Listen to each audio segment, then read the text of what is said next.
students, this is Dr. Padam Singh Tomar, Assistant Professor in Mathematics at Department of Applied Sciences, Galgotia College of constant coefficient.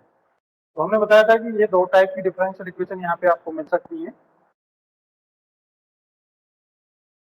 एक तो q जब zero होगा और दूसरा जब q non zero होगा। तो जब q जीरो होगा और हर टर्म डिफरेंशियल इक्वेशन की अननोन फंक्शन कंटेन करती है तो ये homogeneous linear differential equation with constant coefficient कहलाएंगी। और जब नॉन जीरो होगा तो नॉन होमोजीनियस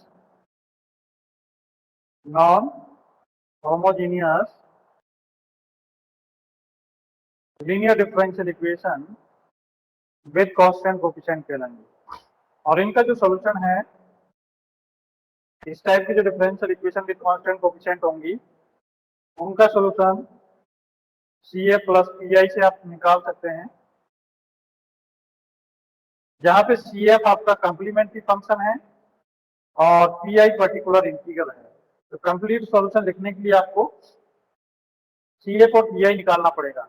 अगर डिफरेंशियल इक्वेशन होमोजीनियस टाइप की है तो PI इसका जीरो हो जाएगा अगर इस टाइप की है, और अगर नॉन होमोजीनियस है तो PI आपको फाइंड आउट करना पड़ेगा। नॉन होमोजीनियस के केस में PI आपको फाइंड आउट करना पड़ेगा, होमोजीनियस के केस में PI जीरो हो जाएगा। ठीक है भाई, इज इट ओके? तो अब हमारा टारगेट है CF और PI फाइंड आउट करना। पहला हम डिस्कशन करेंगे फर्स्ट CF फाइंड आउट करने का। CF को क्या कहते हैं? Complementary function. तो CF डिपेंड करता है ऑक्सिलरी इक्वेशन के रूट पे। और ऑक्सिलरी इक्वेशन क्या होती है? ये जो डिफरेंशियल इक्वेशन है, इस डिफरेंशियल इक्वेशन में पहले आप जो डी ओवर डी एक्स है उस डी ओवर डी एक्स की जगह पे कैपिटल डी रखेंगे और फिर जो डिफरेंशियल इक्वेशन है वो कैपिटल डी में आ जाएगी इस टाइप की। उसके बाद क्या करेंगे? डी को रिप्लेस कर देंगे एम से। ये शॉर्टकट डायरेक्ट मेथड बता रहा हूँ। डी को एम से रिप्लेस कर देंगे और वाई को 1 से रिप्लेस कर देंगे, तो आपको मिलेगी ऑक्सिलरी इक्वेशन। क्या मिलेगी? Auxiliary equation in M. Auxiliary equation in M मिलेगी। तो कम है, क्या करें? किसकी आवाज आ रही है?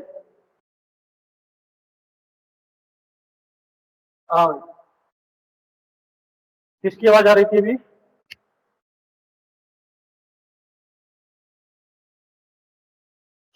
चलिए, तो क्या करना है आपको? डी की जगह एम रखना है, वाई की जगह 1 रखना है, तो इक्वेशन मिलेगी एम में। और एम में भी कैसी इक्वेशन मिलेगी? Polynomial type. तो उस इक्वेशन के रूट आप निकाल लेंगे ऑक्सिलरी इक्वेशन के। ये ऑक्सिलरी इक्वेशन के रूट रियल हो सकते हैं और डिस्टिंक्ट हो सकते हैं। रियल और अलग अलग। डिस्टिंक्ट का मतलब अलग अलग, नॉट इक्वल। ये रूट रियल और इक्वल भी हो सकते हैं, रियल और इक्वल भी हो सकते हैं।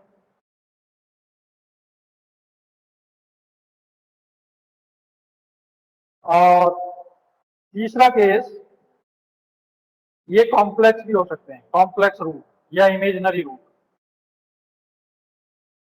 कॉम्प्लेक्स या इमेजिनरी। इमेजिनरी कैसे होते हैं? अल्फा प्लस आई बीटा टाइप के हो सकते हैं, इस टाइप के रूट हो सकते हैं। ठीक है, तो ये तीनों पॉसिबिलिटी के केस में CF अलग अलग होगा। जब रियल और डिस्टिंक्ट होंगे रूट तो CF अलग होगा, रियल और इक्वल होंगे तो CF का लिखने का तरीका अलग होगा, और इमेजिनरी रूट होंगे तो CF के लिखने का तरीका अलग होगा। देखिए, पहला केस लेते हैं जब रूट्स कैसे हैं?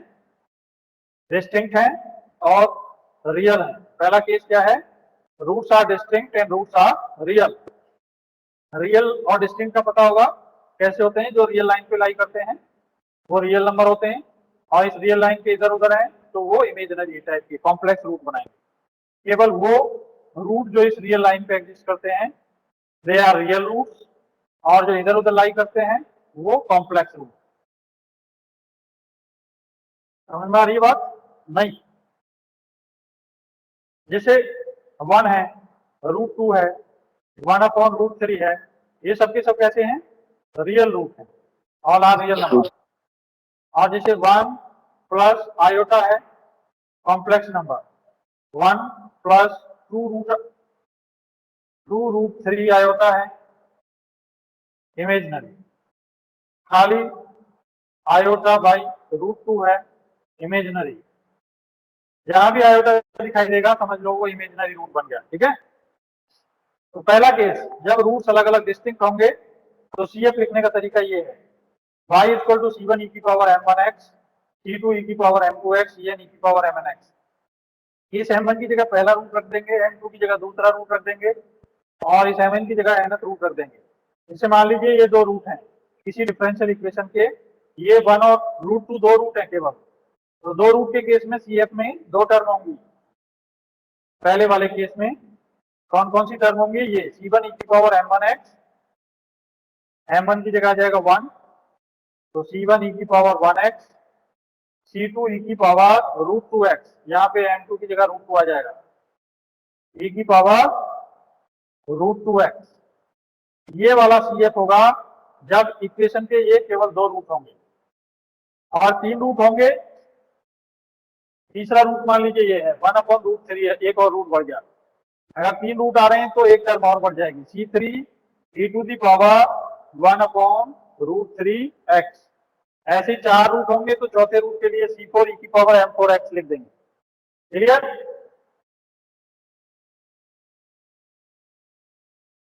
ये बात समझ आ रही नहीं?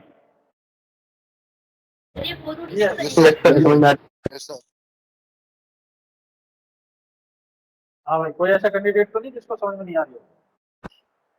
अब मान लीजिए मैं आपको रूट देता हूँ, एक रूट है आपका पास 3, एक है -3, एक रूट है आपके पास में 5 और एक है -5। इसका सीएफ देखिए क्या होगा।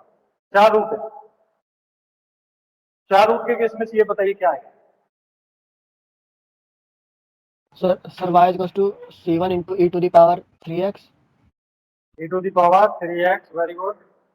c2 into e to the power minus 3x, e to the power e to the power minus 3x, c3 plus c3 e की power 5x 5x plus c4 e की power minus 5x। c4 e to the power -5x। तो जितने भी root होंगे यहाँ पे x की multiply में e की पावर में आ जाएगा, और आर्बिट्ररी कांस्टेंट जितने भी रूट होंगे सबके लिए अलग अलग आ जाएंगे। पहले रूट के लिए c1, दूसरे के लिए c2, ऐसे जितने भी रूट होंगे सबके लिए अलग अलग टर्म बन जाएगी। ठीक है, now there may be another possibility that the roots are distinct. This is first case, and second case is the roots are real but not distinct, means it is case of equal root। Suppose हमारे पास दो root हैं, एक 2 है दूसरा भी 2 है, तो इस केस में सीएफ लिखने का तरीका ये है, y equal to c1 plus c2x e की पावर m1x। अब m1 और m2 दोनों बराबर हैं, m1 भी 2 है और m2 भी 2 है, दोनों के दोनों रूट्स इक्वल हैं, तो m1 इक्वल टू m2 के लिए ये वाला फॉर्मूला लगाएंगे, c1 प्लस c2x e की पावर m2x। तो यहाँ पे सीएफ क्या होगा इसका, c1 plus c2x e to the power 2x, ये सीएफ हो जाएगा। अगर दो रूट हैं 2 और 2, ये दो रूट हैं तो सीएफ होगा ये वाला। अब मैं आपको दूसरा केस देता हूं जिसमें एक √2 है, दूसरा √2 है, तीसरा √2 है, चौथा √3 है। इसके लिए सीएफ क्या होगा अगर ये चार रूट हैं, c1 plus c2 plus c1 plus c2x plus c3x, c3x square आएगा, x की पावर बढ़ती जाएगी। जैसे यहाँ c1 x की पावर 0 आएगा, यहाँ c2 x की पावर 1 आएगा, यहाँ c3 x की पावर 3 आएगा, x की पावर इंक्रीज होती जाएगी, e की पावर m1 √2x, e की पावर में √2x x के साथ, प्लस ये √3 है, इसके लिए अलग से लिखेंगे, इसके लिए पहला केस आएगा, पहले वाले केस से लिखेंगे इसके लिए। तो पहले केस से आएगा c4 e to the power 2/3x, क्या आएगा, और यहाँ पे एक रूट और बढ़ा दूं मैं √5। अब बताइए, अब 5 रूट हो गए, c5 e to the power √5x। Very good, c5 e to the power √5x। तो जितनी भी टर्म आ रही हैं इक्वल रूट के लिए इस तरीके से लिखेंगे और डिस्टिंक्ट रूट के लिए अलग अलग लिखेंगे पहले वाले केस से। नंबर ऑफ कांस्टेंट बढ़ते जाएंगे जितने की रूट्स होंगे, जैसे यहाँ पे कितने रूट है, 5 रूट के लिए C5 तक आगे 5 आर्बिट्ररी कांस्टेंट यहाँ पे आपने ले लिए हैं। तो जितने रूट होंगे उतने ही यहाँ पे आपको दिखाई देंगे C1 C2 C3। तो ये इक्वल रूट का केस बता दिया मैंने, और इक्वल के साथ साथ में अगर अनइक्वल भी आ रहे हैं कुछ रूट तो उनको भी आप कंबाइन करके लिख सकते हैं।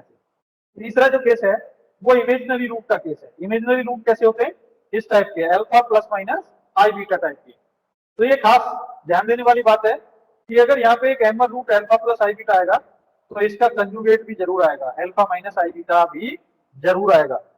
कहने का मतलब ये है कि कॉम्प्लेक्स रूट हमेशा कंजुगेट फॉर्म में आते हैं। अगर एक रूट 1 प्लस रूट 2 आयोटा है तो दूसरा रूट जरूर मिलेगा आपको यहाँ पे 1 माइनस रूट 2 आयोटा। तो हम इन रूट को हमेशा इस फॉर्म में लिखते हैं, अल्फा प्लस माइनस आई बीटा की फॉर्म में लिखते हैं। ठीक है भाई। तो सपोज हमारे पास में ये कॉम्प्लेक्स रूट का एक पेयर है अल्फा प्लस माइनस आई बीटा का। तो इसके लिए CF लिखने का ये तरीका है, e की पावर में x के साथ में रियल पार्ट आएगा मल्टीप्लाई में, e की power x into real part into bracket में C1 cos के एंगल में x के साथ आएगा इमेजिनरी पार्ट ये वाला बीटा। तो e की पावर x इंटू अल्फा आ जाएगा, अगर अल्फा प्लस माइनस आई बीटा रूट है तो क्या आएगा, e की power x into alpha, C1 cos imaginary part की जगह बीटा, तो C1 cos बीटा x आएगा plus C2 sin beta x आएगा। तो अल्फा प्लस माइनस आई बीटा अगर रूट है तो ये वाला CF होगा, e की power alpha x C1 cos beta x plus C2 sin beta x। तो अगर हमारे पास में ये रूट है 1 plus minus 2 root 2 iota 1 minus root 2 iota, या मैं एक ही साथ लिख दूं दोनों को, 1 प्लस माइनस रूट 2 आयोटा, तो अल्फा की जगह 1 है और बीटा की जगह रूट 2 है। अब बताइए CF क्या होगा, e to the power x c1 cos root 2x c2 sin root 2x। C1 cos root 2x plus C2 sin root 2x, beta की जगह रूट 2 आ जाएगा, अल्फा की जगह 1 आ जाएगा। ठीक है भाई। अब देखिए यहाँ भी इक्वल रूट हो सकते हैं, कॉम्प्लेक्स में भी इक्वल रूट हो सकते हैं। जैसे दो रूट तो आए अल्फा प्लस माइनस आई बीटा, ये दो रूट है, कौन कौन से हैं, M1 M2, ये दो रूट हैं आपके M1 और M2, दोनों यही हैं। हमारी बात मतलब ये 4 हैं रूट, दो तो प्लस वाले हैं, अल्फा प्लस आई बीटा 2 हैं और अल्फा माइनस आई बीटा भी 2 है। तो टोटल कितने रूट हैं, ये 4। तो ये इक्वल रूट का केस है, रिपीटेड रूट का केस है, 2 बार रिपीट हो रहे हैं। तो रिपीटेड के केस में कैसे लिखेंगे, ये वाला मेथड हम यूज नहीं करते, हम ये वाला मेथड यूज करते हैं। तो रिपीटेड रूट में CF बताएगा कोई कैसे लिखेंगे, अगर ये दो बार रिपीट हो रहा है, इसको लिखेंगे e की power alpha x C1 plus C2x C1 plus C2x cos beta x plus C3 plus C4x sin beta x।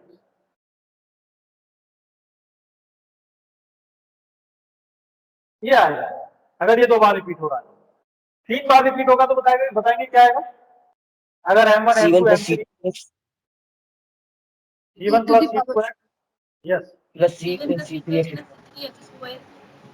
Plus C3x square cos beta x plus C3 plus C4 plus अब C5 C3 का क्या ले लिया, C3 यहाँ पे लिख दिया तो हम C3 डैश यहाँ लगा देते हैं, C3 dash C4x plus C5 x। ठीक है। तो आप चाहें तो देखिए इनको A1 A2 A3 करके भी लिख सकते हैं, जो C1 C2 C3 लिखा है होने सारे डिस्टिंक्ट चाहिए, C1 C2 C3 तीन ये हो गए, C3 dash is different from C3, चौथा ये है, पांचवा ये है, छठा ये, तो टोटल 6 आर्बिट्ररी कांस्टेंट है यहाँ पे और रूट भी 6 है। इस तरह से आप रिपीटेड रूट के केस में, कॉम्प्लेक्स एंड रिपीटेड के केस में CF लिख सकते हैं। ठीक है भाई, ये ओके। तो हम कंप्लीट सॉल्यूशन आपको बता रहे थे किसके बराबर होता है, CF प्लस PI। तो CF निकालने के तो फॉर्मूले बता दिए आपको, आप PI के और बताते हैं। PI कैसे निकालते हैं, जैसे ये डिफरेंशियल इक्वेशन मान लीजिए हमारे पास में, तो इस डिफरेंशियल इक्वेशन में जो डी वाली टर्म है उसमें से बाई कॉमन लेकर के जो पूरा डी का फंक्शन बचेगा उसको डी एफ डी मान लेते हैं इनटू बाई, ये तो लेफ्ट साइड का पोर्शन हो गया, और बाकी जो एक्स का फंक्शन है या कांस्टेंट है उसको ले जाते हैं राइट हैंड साइड में। So this is symbolic representation for any differential equation with constant coefficient. ये सिंबॉलिक रिप्रेजेंटेशन है। जैसे 2y double dash plus y dash is equal to x, ये डिफरेंशियल इक्वेशन। तो हम इसको कैसे लिख सकते हैं? इसको लिख सकते हैं 2d square plus d y is equal to x, ऐसे लिख सकते हैं। तो ये 2d स्क्वायर प्लस d जो है इसको हम कहते हैं fd, इसको कहते हैं fd into y is equal to x. ये लिखने का तरीका है, ऐसे लिख देते हैं किसी भी डिफरेंशियल इक्वेशन को। ठीक है भाई, एडिट हो गए? Yes, sir. अब पीआई क्या होता है? Pi is nothing, pi is particular integral, that is the solution of differential equation in particular form. और वो पर्टिकुलर इंटीग्रल होता है 1/fd, ये वाला fd ले जाएंगे इधर, और इधर जो भी फंक्शन होगा यहाँ पे q मान लेते हैं, ये राइट साइड में q है तो q को यहाँ लिखेंगे, उस पर 1/fd ऑपरेट कर देंगे।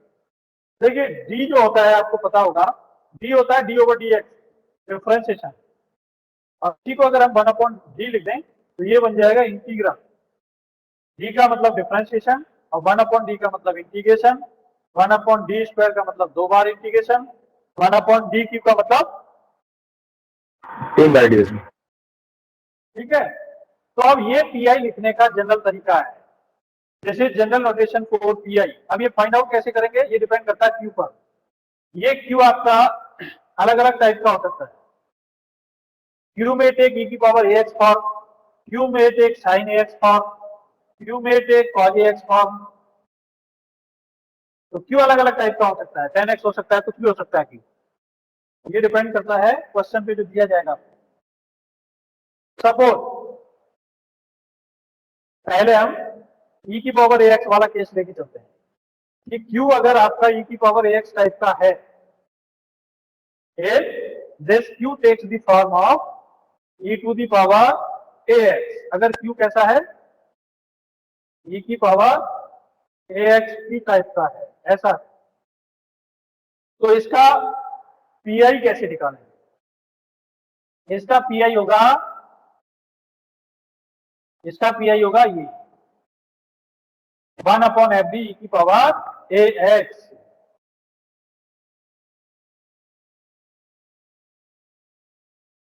ये तो हमने पीआई का फॉर्मूला लिखा। अब इसको कैसे सॉल्व करेंगे?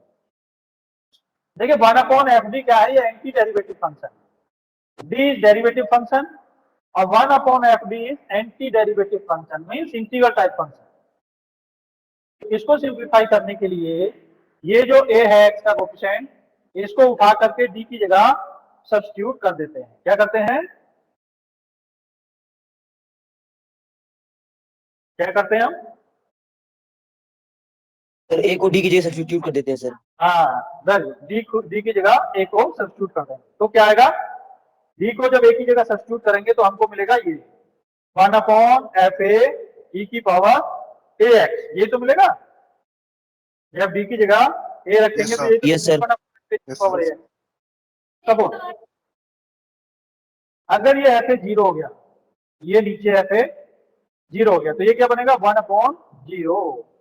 और 1/0 क्या होता है? Infinite, infinity, not defined. Not defined. तो इसके लिए यहाँ पे कंडीशन है कि पीआई ये वाला तभी माना जाएगा जब इसका डिनोमिनेटर नॉन जीरो हो। हम कहेंगे इसको पीआई जब ये डिनोमिनेटर नॉन जीरो हो। अगर डिनोमिनेटर जीरो है तो केस फेल हो जाएगा। अगर डिनोमिनेटर जीरो है तो केस फेल हो जाएगा। जैसे आप लोगों के 0 नंबर आ जाते हैं मैथ में, तो हम कहते हैं कि मैथ में फेल हो गए आप, कहते नहीं कहते? Yes sir. अभी पता नहीं चलेगा आप लोगों को, जब रिजल्ट आएगा तब पता चलेगा इस बात का, है ना? तो हम इस केस को Yes, sir. कंसीडर नहीं करते। जब अगर ये जीरो हो जाता है तो उस केस को कहते हैं हम एक्सेप्शनल केस, फेलियर केस। अब अगर ये जीरो आ जाता है तो क्या हम इसको यहीं पे छोड़ दें या इसमें कोई और पॉसिबिलिटी है इसके नॉन जीरो होने की? Yes, there is another method to overcome this situation. जैसे आप लोग लिमिट निकालते थे ना 12th क्लास में, याद आ रहा है कुछ? लिमिट निकालते थे 12th क्लास में, तो वहां पे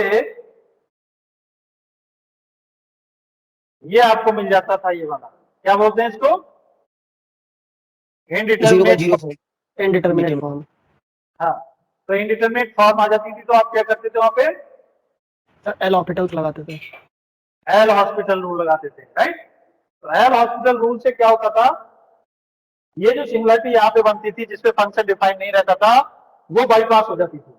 तो यहाँ पे जो सिंगुलरिटी बनी है जो फंक्शन को डिफाइन नहीं होने दे रही है, उससे बचने के लिए हम क्या करते हैं, एक्स से यहाँ पे मल्टीप्लाई कर देते हैं और जो एफ डी है, एफ डी को डी के रेस्पेक्ट में डिफरेंशिएट कर देते हैं और तब डी की जगह ये रखते हैं। तो हमने क्या, एक्स से मल्टीप्लाई किया और एफ डी को डी के रेस्पेक्ट में डिफरेंशिएट कर दिया और तब इसमें डी की जगह ये रखा। अब इसमें डी की जगह ए रखेंगे तो ये बन जाएगा एफ डैश ए। क्या बन जाएगा ये? एफ डैश ए। और एक्स यहाँ पे आ जाएगा जो आपने मल्टीप्लाई किया है, ई की पावर एक्स को ऐसे ही रखेंगे तो ये बन जाएगा पी आई। ये बन जाएगा पी आई। कब बनेगा? जब इसका डिनोमिनेटर नॉन जीरो होगा। अगर डिनोमिनेटर इसका जीरो हो गया तो फिर से ये सिचुएशन आ जाएगी। अगेन केस ऑफ फेलियर, अगर ये आपका एफ डैश ए भी जीरो हो गया तो ये फिर से इनफाइनाइट बन जाएगा और इनफाइनाइट बनने पे फिर से आप वही टेक्निक अप्लाई करेंगे। कौन सी टेक्निक? एक्स से मल्टीप्लाई करने वाली और एफ डी को डिफरेंशिएट करने वाली। तो एक्स से एक बार हम पहले कर चुके हैं मल्टीप्लाई, एक बार और करेंगे तो एक्स स्क्वायर हो जाएगा और एफ डैश को एक बार और डिफरेंशिएट करेंगे तो ये बन जाएगा एफ डबल डैश डी और एफ डबल डैश डी में डी की जगह हम फिर से ए रखेंगे तो ये बन जाएगा एफ डबल डैश ए। तो इस केस में ये पी आई होगा, मगर पी आई तभी होगा जब इसका डिनोमिनेटर नॉन जीरो होगा। जब तक डिनोमिनेटर जीरो आता रहेगा तब तक केस फेल होता रहेगा और तब तक आप यही प्रोसीजर अप्लाई करेंगे, एक्स से मल्टीप्लाई करेंगे और एफ डी को डिफरेंशिएट करेंगे। ये प्रोसीजर तब तक करेंगे जब तक इंफिनिटी बनता रहेगा, जब तक इंफिनिटी बनता रहेगा। आ रही है समझ बात? नहीं? Is it clear? Is it clear? Yes sir. अब मान लीजिए अगर ये भी जीरो आ जाता है, अगर ये भी जीरो आ जाता है, डबल डैश ए भी जीरो आ गया तो क्या होगा? सर एक्स क्यूब करके ट्रिपल डिफरेंशिएशन। एक्स क्यूब कर देंगे, ई की पावर ए एक्स को ऐसे ही रहने देंगे और यहाँ पे जो एफ डबल डैश डी था उसको एक बार और डिफरेंशिएट करके एफ ट्रिपल डैश डी रखेंगे और फिर डी की जगह पे ए रख देंगे। पहले डी के रेस्पेक्ट में डिफरेंशिएट कर लेंगे तब रिप्लेस करेंगे डी को ए से। कंडीशन अभी वही है कि ये ट्रिपल डैश ए भी जीरो ना हो, this should be non zero. हाँ भाई, ये समझ में आ रही है सभी को? नहीं कहानी? अब मैं आपको एक केस देता हूं। ये क्वेश्चन है टी स्क्वायर माइनस वन का whole square by equal to e to the power x. ये क्वेश्चन है, इसका पीआई बताइए क्या होगा? पीआई कैसे लिखते हैं?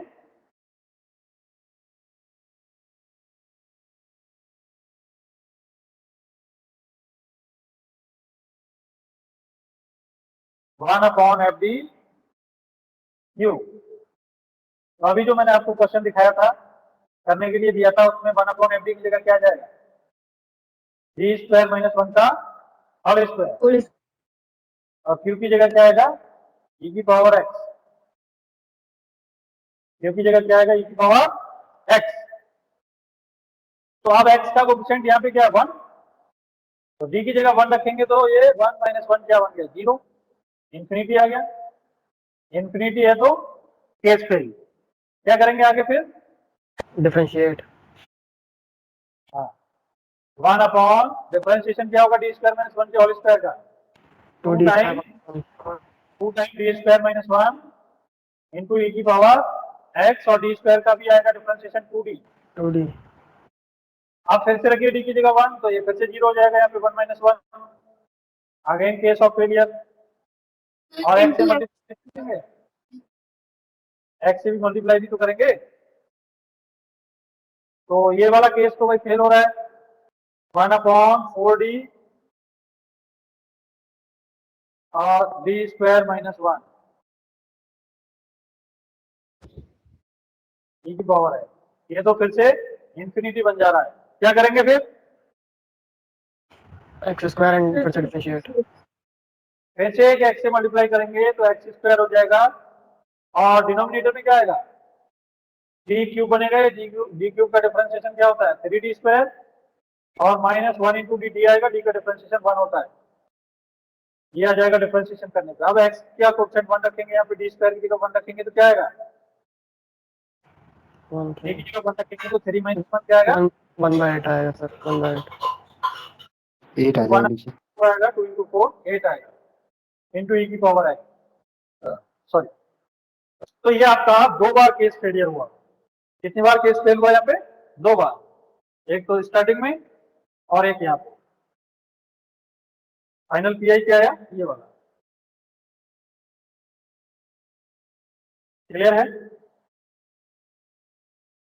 Is it okay?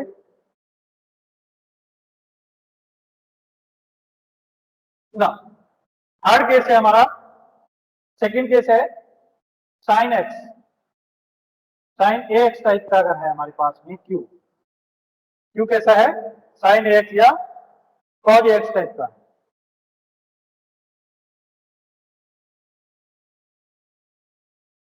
Sign a x type का है या कॉज ए एक्स टाइप का है। ये हमारा क्यू अगर ऐसा है क्या करेंगे, क्यू कैसा है इनमें से किसी एक टाइप का, या तो साइन ए एक्स टाइप का है या कॉज ए एक्स टाइप का है।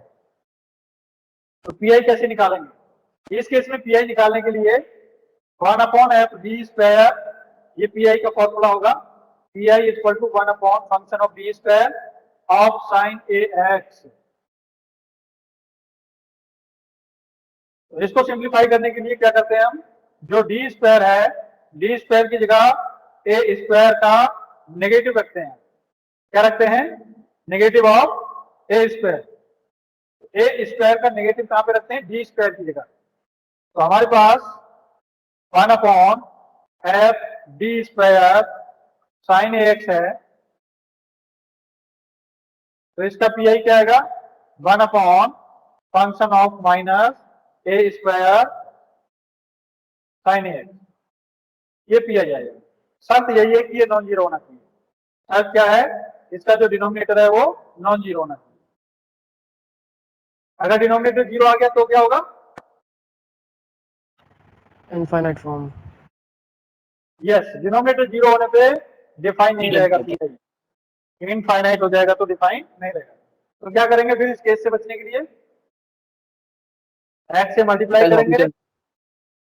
हाँ, एल हॉस्पिटल नहीं बोलते इसको, यहाँ एक्स से मल्टीप्लाई करेंगे और डी के रेस्पेक्ट में डिफरेंशिएट करेंगे, ठीक है भाई, और फिर से डी स्क्वायर की जगह माइनस ए स्क्वायर रख देंगे। सब अभी यही है कि ये नॉन जीरो होना चाहिए, डिनोमिनेटर कैसा होना चाहिए नॉन जीरो। फिर से जीरो आ जाता है तो फिर से एक बार मल्टीप्लाई करके एक्स से फिर से डिफरेंशिएट कर देंगे डी के रेस्पेक्ट में। ये साइन के लिए, कॉस के लिए भी सेम है रूल, जहां साइन है वहां पे बस कॉस लिख दीजिए और कुछ नहीं। दोनों के लिए एक ही रूल है, साइन और कॉस दोनों के लिए एक ही रूल है। तो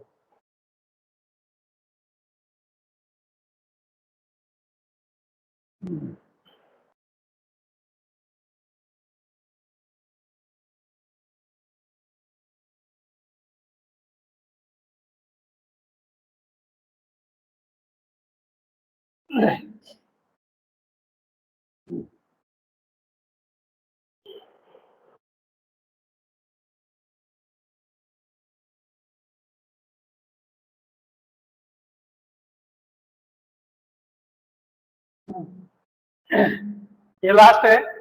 अगर इन तीनों में से किसी टाइप का नहीं है तो इसके अलावा जो भी टाइप है वो इसमें कवर हो जाएंगे। ये जनरल टाइप है ये बात। मान लीजिए x की पावर m टाइप का है, पॉलिनोमियल टाइप का है, तो उसमें क्या करेंगे हम, to evaluate this we take common the lowest degree term from fd। इस fd में जो भी लोएस्ट डिग्री टर्म आएगी वो कॉमन ले लेंगे। जैसे यहाँ पे D square plus D minus six है, तो इसमें लोएस्ट डिग्री टर्म क्या है, D square plus D minus six में लोएस्ट डिग्री टर्म क्या है, तो माइनस सिक्स यहाँ पे कॉमन ले लेंगे। तो ये वाला एक जो डिनोमिनेटर है वो चेंज हो जाएगा इस तरह से, 1 minus D upon six minus D square upon six. उसके बाद क्या करेंगे, so that the remaining factor reduces to the power 1 plus fd और 1 minus fd। तो ये जो बाकी का फंक्शन बचेगा इसको हम 1 minus fd, ये पूरा क्या है fd यहाँ पे 1 minus fd या 1 plus fd की टर्म में इसको देखेंगे हम, ये 1 है और ये इधर का fd है पूरा, तो ये बन गया 1 minus fd टाइप का। फिर इस 1 minus fd या 1 plus fd टाइप का बनाने के बाद में हम इसको न्यूमरेटर में ले जाएंगे ऊपर, इसकी पावर -1 बना करके, और इसको एक्सपेंड करेंगे, फिर इसको एक्सपेंड करेंगे 1 माइनस एक्स की से या 1 प्लस एक्स की सीरीज से।